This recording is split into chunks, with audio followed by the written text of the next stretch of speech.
What's up, guys? Adam back again with RV Returners, coming at you with another deck tech. So this is our first one post reunion, so I figured it would kind of make sense for me to go over the deck that I brought to the reunion. And it was kind of a deck that's not super meta, but I feel it's decently strong. I wouldn't recommend bringing it to a big tournament unless you have a pretty good amount of reps on it, and that is Final Fantasy II Rebels. So if we go ahead and look at the full deck list here, it's basically a Sid 2 deck. We're looking at a lot of 1CP backups here and using Sid 2 to get value out of those backups in order to play and color fix and a lot of stuff like that. So let's go ahead and break down the card by card and see why cards are in here. So I know normally we kind of go in order and we start with the forwards, but I think it's important with this deck that we start with the backups and we kind of talk about cards in a certain order. So first up we got Sid 2. He's kind of the lifeblood of the deck. He's the reason we're running all these 1CP backups, and it allows us to color fix and play this 4-color deck basically. You want to get him down as early as possible, and ideally turn 1 if you can, and that kind of brings us to the next card, which is Thornton the 7th. Thornton, the only reason he's ran in here is because it lets us search out Sid 2. It's the only card in the game right now that allows us to search that card out. And so if you have to, you want to keep hands that either allow you to play Sid 2 turn 1 or allow you to play Thornton turn 1 with a follow-up of Sid 2. And if you can play both, that's pretty good, even though you have to go empty-handed.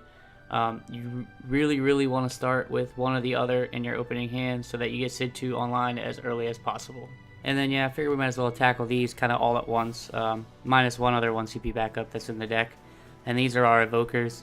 These are all searchable by Sid 2. We run them primarily because these are the colors that we're in.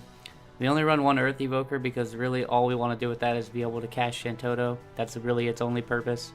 The Fire Evokers are going to let us play some of our Rebels, which we'll get into in the forward section. And then the Wind Evokers are kind of just more of your throwaway kind of evokers. You can use them to cast some of your other forwards that we'll talk about also when we get to forwards, but a lot of times, if you're using Sid 2 to get this card, you already have access to Wind anyways. So it's essentially like using Sid to tap for 2 CP. That's basically what it's here for. And then the last 1 CP backup that we kind of left out because it's a little bit different than the others is Yagg-Rosh. He's the only 1 CP backup currently in the game that's not an evoker or a summoner. And he also has an ability, which the other 1 CP backups are just literally blank backups that just cost 1 CP of each element. He allows us to bounce backups back to our hand, like Thornton, like Shantoto if we want. Those are really the only 2 targets that you can really reuse. A lot of times we're just gonna, activate Sid 2, go and get this so that we can play water cards.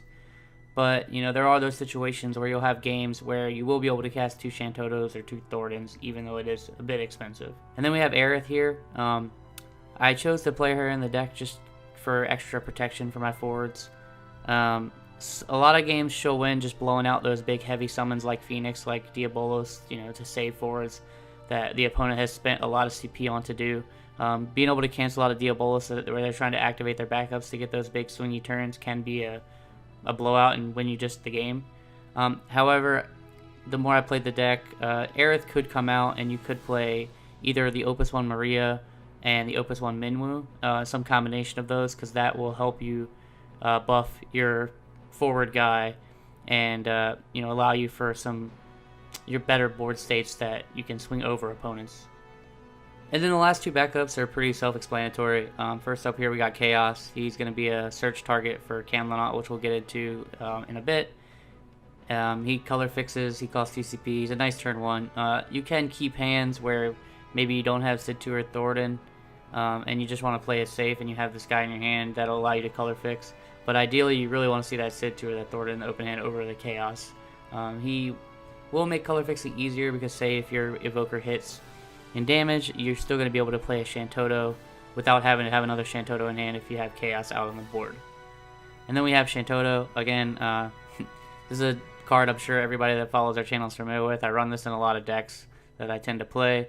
She color fixes. She's a board wipe. She's still the best board wipe in the game. We're running 3 because a lot of games we're going to want to cast this Shantoto to be able to get back into the game later after we've spent a lot of CP to play our backups down early game.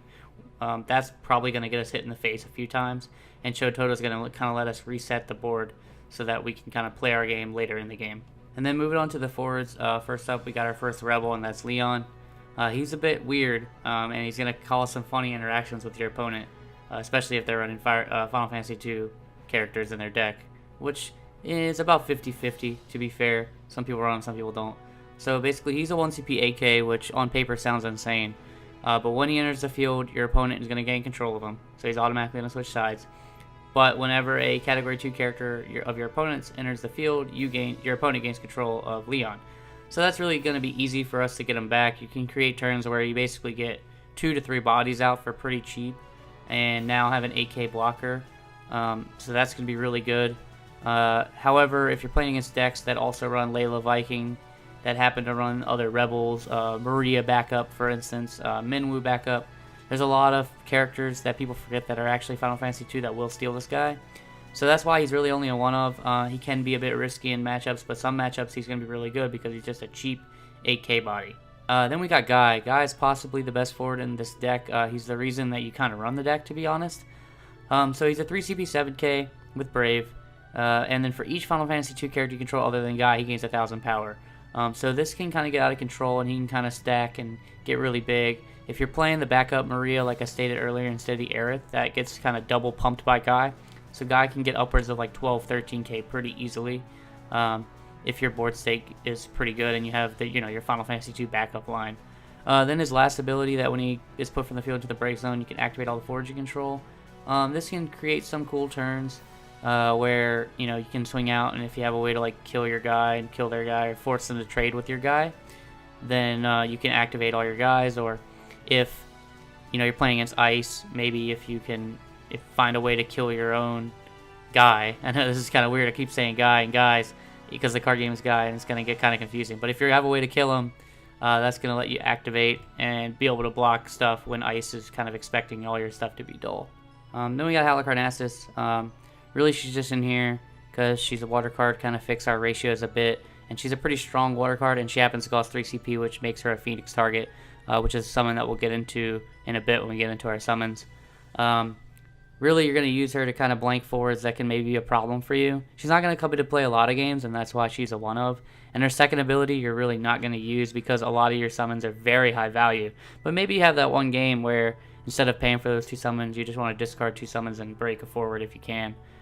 So just a pretty good card in a tech slot. If you can find a better card here, you're more than welcome to switch her out. She's not really necessary to the deck. Then we got Scott, another one-of. He gets 1,000 power for each backup you control, and if you control a card named Hilda, Scott and Gordon gain Brave. So we're not running Hilda, so the second line of text is just irrelevant. Really, we're running this guy because he's a Final Fantasy II character, he's a Phoenix target, and if our backup line is built, he could get pretty big.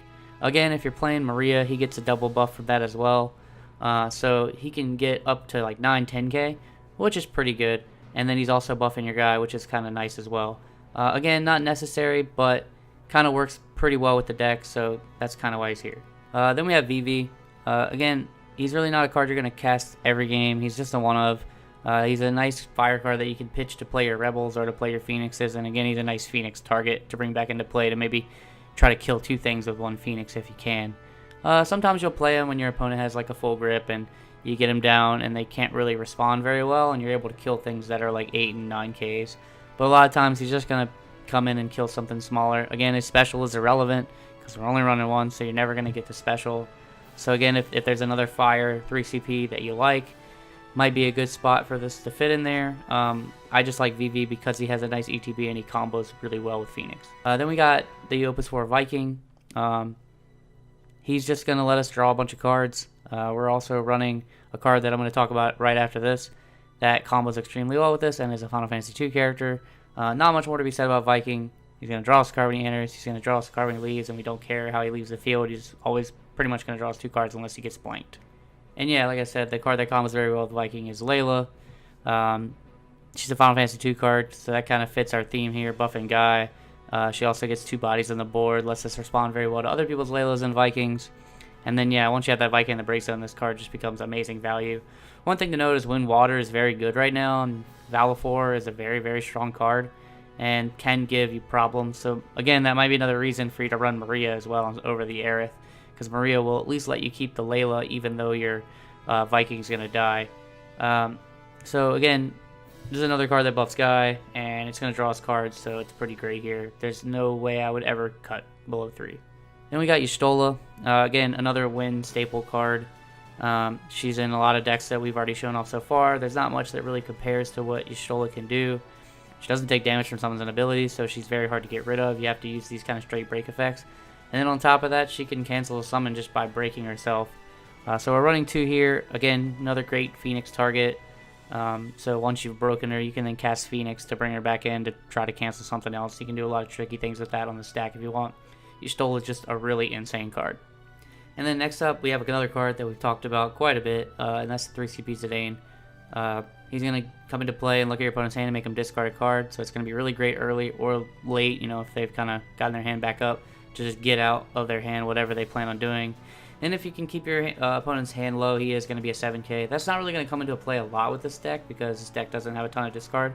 But being able to pick that one card out of their hand and kind of mess up their flow or mess up their future turns is going to be really strong. On top of that, this guy's probably the best Phoenix target you have because you can repeatedly just keep ripping stuff out of their hand as you go later into the game. So if you see both Zidanes and are able to cast all 3 Phoenixes, there's a chance that you could Zidane your opponent 5 times, which I can tell you that your opponent will not be very happy when that happens. And then we got another Rebel, and that's Furion.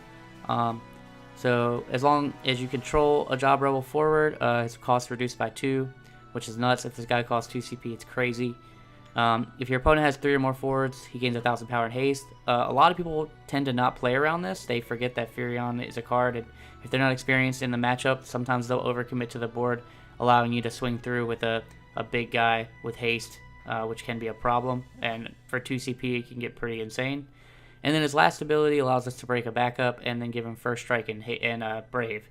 So this is pretty relevant too later in the game when your backups have kind of, used up all of what they need to do, and maybe you need to push for that late game push. You can now give Furion first strike and Brave so that he can live, and you can hold him up for defense as well. And then being able to break Thornton to draw a card can come in handy too. This guy is the second best Rebel in your deck for sure, behind Guy, and he's really, really powerful in this deck. Then we got the Emperor. He's a Final Fantasy II character, so again that kind of counts toward our Guy, which is great. And we can use him to get back Leon if we have to. He's going to stop all special and action abilities.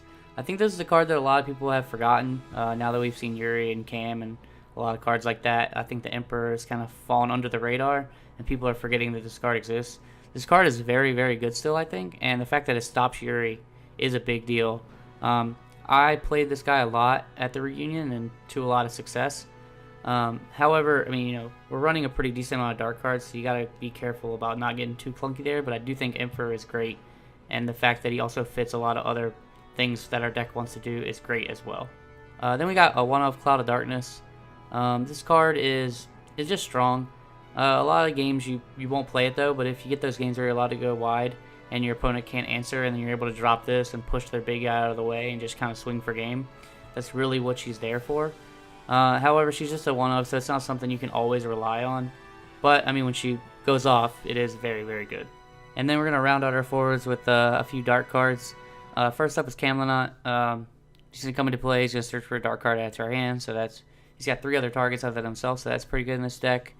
He can't be chosen by summons and abilities that share his element, and then at the start of your next main phase 1, he's going to select an element, and then he's going to become that element.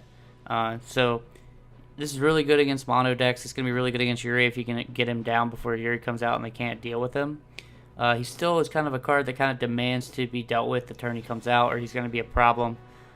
Being able to turn into wind against a lot of these meta decks and get around Diabolos and get around Yuri and get around a lot of this other stuff is very, very good. And then the fact that he allows us to also search for other dark cards, maybe the Emperor when we need it, maybe Chaos to fix our mana, and then the last dark card that we'll get to right now. And that last dark card is Sin. When Sin enters the field, he's going to break all forwards and monsters other than himself and deal you a point of damage. And then, again, his S is irrelevant in this deck because we're only running him as a 1-of. We're really just running him as a second board wipe to Shantoto. Most people feel pretty safe after they've seen the Shantoto come down and tend to go wide. And the fact that this deck has access to 2, possibly 3 board wipes with Yagurash Shantoto can get pretty nutty. Now, a lot of times when you do that second and third board wipe, those games you probably would have won anyways. But the fact that you have access to it to kind of reset the game multiple times can come into effect and can be a big deal. So our summon package is very small, but also very effective. Both of these summons are super high power and can immediately swing games the turn that they're played.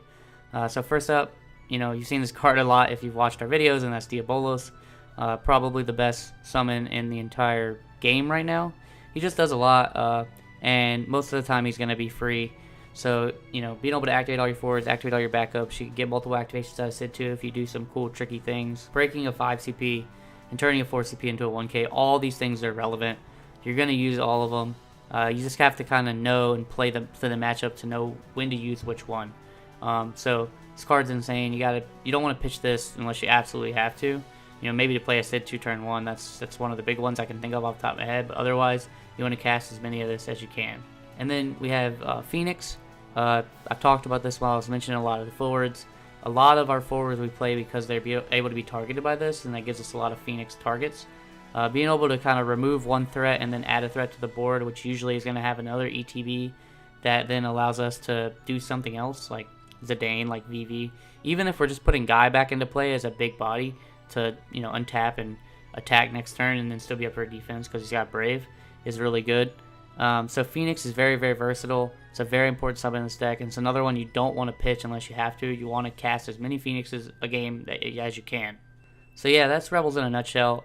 It's a deck that's been around since Opus 6, since Welsbacher pioneered it over at Gen Con and took it pretty far, but kind of folded up to Turbo because back then this deck had a lot of trouble with that deck. But now that Turbo's gone, and you can play a lot of slower decks, I do think this deck is poised for pretty good success. However, it's definitely not in that upper echelon of the Wind Waters and the Wind Earths of the world, but it can be a fun deck that can, I think, win a tournament in the meta right now, which is pretty good.